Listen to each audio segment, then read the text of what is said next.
ಗೋವರ್ಧನ ಎಂಬ ಪವಿತ್ರ ಸ್ಥಳದಲ್ಲಿ ಒಂದು ಸರಳ, ಯಾವುದೇ ರೀತಿಯ ಆಡಂಬರ ಇಲ್ಲದ ಭಕ್ತಭರಿತ ಸಖಿ ವಾಸಿಸುತ್ತಿದ್ದಳು.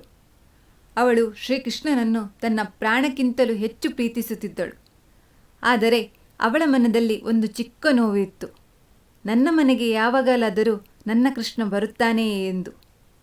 ಒಂದು ದಿನ ಆಕೆ ದೇವಸ್ಥಾನದಲ್ಲಿ ಕತೆ ಕೇಳಲು ಹೋದಾಗ ಕತೆ ಹೇಳುವವರು ಹೇಳುತ್ತಿದ್ದರು, ದ್ವಾಪರ ಯುಗದಲ್ಲಿ ಶ್ರೀಕೃಷ್ಣನು ಗೋಪಿಕೆಯರ ಮನೆಗೆ ಹೋಗಿ ಅವರು ಮಾಡಿದ ಬೆಣ್ಣೆಯನ್ನು ಕದ್ದು ತಿನ್ನುತ್ತಿದ್ದನು. ಆ ಬೆಣ್ಣೆ ಅವನಿಗೆ ತುಂಬ ಪ್ರಿಯವಾಗಿತ್ತು. ಆದರೆ ಅವನು ಬೆಣ್ಣೆಗಾಗಿ ಹೋಗುತ್ತಿರಲಿಲ್ಲ, ಅವರ ಭಕ್ತಿಗಾಗಿ ಹೋಗುತ್ತಿದ್ದನು. ಈ ಮಾತುಗಳು ಆ ಸಖಿಯ ಹೃದಯವನ್ನು ತಟ್ಟಿದವು. ಅವಳು ತನ್ನ ಮನದಲ್ಲಿ ಯೋಚಿಸಿದಳು, ನಾನೂ ಕೂಡ ಪ್ರತಿನಿತ್ಯ ಬೆಣ್ಣೆ ಮಾಡುತ್ತೇನೆ, ಆದರೆ ನನ್ನ ಮನೆಗೆ ಯಾಕೆ ಕೃಷ್ಣ ಬರಲ್ಲ? ನಾನೂ ಕೂಡ ಅವರಿಗೋಸ್ಕರ ಅತ್ಯುತ್ತಮ ಬೆಣ್ಣೆ ತಯಾರಿಸುತ್ತೇನೆ, ಅವನು ಖಂಡಿತವಾಗಿಯೂ ಬರಬೇಕು. ಮಾರನೇ ದಿನದಿಂದ ಬೆಳಿಗ್ಗೆ ತುಂಬ ಭಕ್ತಿಯಿಂದ ಹಸುವಿನ ಹಾಲು ತೆಗೆದುಕೊಂಡಳು. ಅದನ್ನು ನಿಧಾನವಾಗಿ ಕುದಿಸಿದಳು. ನಂತರ ಅದರಿಂದ ಮೊಸರು ಮಾಡಿದಳು. ಮೊಸರು ಸಿದ್ಧವಾದ ನಂತರ ಅವಳು ತನ್ನ ಕೈಗಳಿಂದ ಅದನ್ನು ನಿಧಾನವಾಗಿ ಮತಿಸಲು ಪ್ರಾರಂಭಿಸಿದಳು. ಅವಳ ತುಟಿಗಳಲ್ಲಿ ಒಂದೇ ಹೆಸರು, ಕೃಷ್ಣ ಕೃಷ್ಣ ಕೃಷ್ಣ ಕೃಷ್ಣ. ಅವಳ ಕಣ್ಣುಗಳಲ್ಲಿ ಪ್ರೀತಿ, ಅವಳ ಮನದಲ್ಲಿ ಭಕ್ತಿ. ಸ್ವಲ್ಪ ಸಮಯದ ನಂತರ ಬಿಳಿ, ಮೃದುವಾದ, ಸುಂದರವಾದ ಬೆಣ್ಣೆ ಹೊರಬಂತು. ಅವಳು ಅದನ್ನು ನೋಡಿದಾಗ ಅವಳ ಮುಖದಲ್ಲಿ ಸಂತೋಷ ಮೂಡಿತು. ಕೃಷ್ಣ, ನಿನಗೋಸ್ಕರ ಇದು ಎಂದು ಮೃದುವಾಗಿ ಹೇಳಿದಳು. ಅವಳು ಆ ಬೆಣ್ಣೆಯನ್ನು ಒಂದು ಸುಂದರವಾದ ಮಡಿಕೆಯಲ್ಲಿ ಇಟ್ಟು ಮನೆಯ ಮೇಲ್ಭಾಗದಲ್ಲಿ ಕಟ್ಟಿದಳು. ಆದರೆ ಅವಳ ಮನದಲ್ಲಿ ಒಂದು ಪ್ರಶ್ನೆ ಮೂಡಿತು, ನಾನು ಬೆಣ್ಣೆ ಮಾಡಿದ್ದೇನೆ ಎಂದು ಶ್ರೀಕೃಷ್ಣನಿಗೆ ಹೇಗೆ ಗೊತ್ತಾಗುತ್ತದೆ? ಆ ದಿನದಿಂದ ಅವಳು ಪ್ರತಿನಿತ್ಯ ದೇವಸ್ಥಾನಕ್ಕೆ ಹೋಗಲು ಪ್ರಾರಂಭಿಸಿದಳು. ಎಲ್ಲರೂ ತಮ್ಮ ಸಾಮಗ್ರಿಯನ್ನು ಅಂದರೆ ಹೂವು, ಹಣ್ಣು ದೇವರಿಗೆ ಅರ್ಪಿಸುತ್ತಿದ್ದರು. ಆದರೆ ಆ ಸಖಿ ಮಾತ್ರ ದೇವಾಲಯದ ಮುಂಭಾಗದಲ್ಲಿ ನಿಂತು ತನ್ನ ಕೈಯಲ್ಲಿರುವ ಬೆಣ್ಣೆಯನ್ನು ದೇವರಿಗೆ ತೋರಿಸಿ ಅವಳು ಮೃದುವಾಗಿ ಹೇಳುತ್ತಿದ್ದಳು, ಕೃಷ್ಣ ನೋಡು, ತುಂಬ ರುಚಿಯಾದ ಬೆಣ್ಣೆ, ನಿನಗೋಸ್ಕರ ತುಂಬ ಪ್ರೀತಿಯಿಂದ ಮಾಡಿದ್ದೇನೆ. ಆದರೆ ನಾನು ಇದನ್ನು ಇಲ್ಲಿ ಕೊಡಲ್ಲ, ನೀನೇ ನನ್ನ ಮನೆಗೆ ಬಂದು ಕದ್ದು ತಿನ್ನಬೇಕು. ನಿನಗೆ ನನ್ನ ಮನೆಗೆ ಬರುವ ದಾರಿ ಗೊತ್ತಿದೆಯೇ?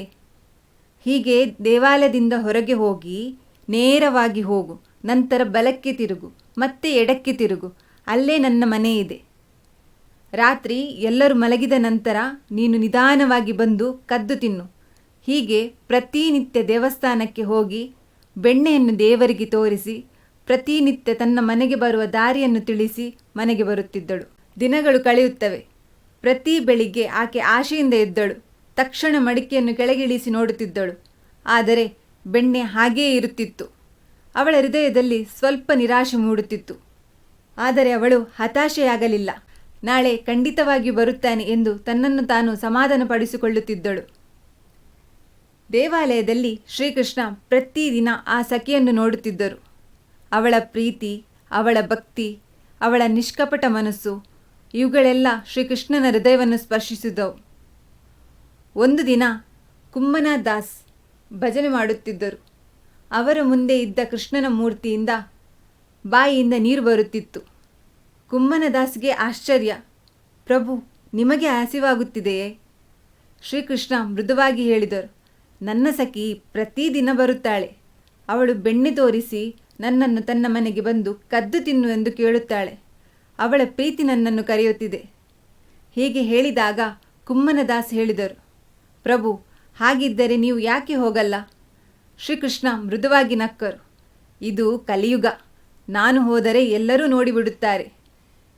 ಕುಮ್ಮನ ದಾಸ್ ಹೇಳಿದರು, ಪ್ರಭು, ನಾನು ನಿಮ್ಮ ಜೊತೆಗೆ ಬರುತ್ತೇನೆ.